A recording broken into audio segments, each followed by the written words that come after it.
Kalau kita kan begini, pertama Daus dan keluarga sama Selfie ini martabat dan kehormatannya harus kita jaga.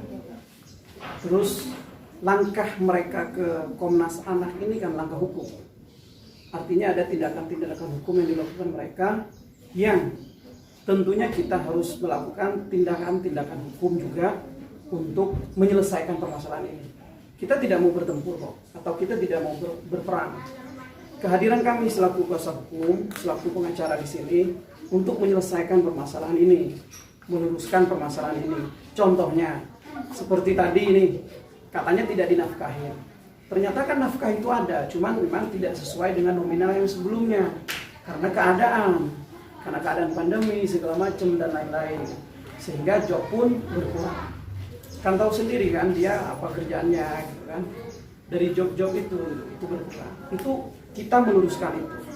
Kedua, kalau ada permasalahan-permasalahan lainnya, seperti misalnya kalau keinginan dari keluarga Daus ini menginginkan untuk tes DNA, itu kan salah satu mencari kepastian hukum. Apapun hasilnya, ini adalah kepastian hukum. Sehingga itulah kehadiran kami di sini untuk memberi bantuan dan melindungi hak dan martabatnya keluarga Daus ini. Setiap warga negara boleh melakukan apapun, melaporkan apapun ke instansi terkait, baik kepolisian ataupun ke Komnas Anak, ke lembaga-lembaga perlindungan anak lainnya. Itu hak. Namun yang jelas, kalau misalnya ada pemanggilan, kami ya siap untuk menghadiri panggilan itu. Kami siap untuk melakukan klarifikasi ke Komnas Anak. Bahkan apapun kita sudah siap. Dari keluarga Daus dan dari Daus dan istrinya ini, apapun sudah siap. Tapi kalau misalnya ada kebutuhan lain katanya, memang dipenuhi, seperti misalnya wali kecamatan. Iya, betul. Ini ada saksinya Pak.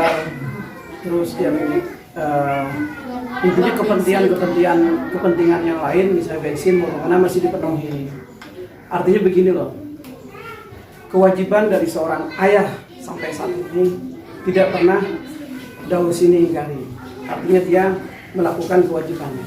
Cuma masalah nilai ini ya kita harus paham dong, apalagi keadaan sekarang seperti ini. Nilai ini kan gimana kemampuan sama keadaan. Kalau keadaannya misalnya lagi turun kan nggak mungkin kita harus ngasih naik dan lebih gitu kan. Yang penting tercukupi dulu. Apa yang kebutuhan utamanya itu tercukupi. Terus dia misalnya lagi butuh walaupun bukan bulanan, itu masih tercukupi sampai hari ini. Jadi gini, dia di blok ini karena masih ada kecemburuan lah dari istri yang sah sekarang kepada mantan. Di blok itu biar menyampaikan lewat Selfie ini sebagai istrinya, komunikasinya pengennya ini biar lewat Selfie, walaupun itu adalah alasan anak, tidak langsung ke Daus ini.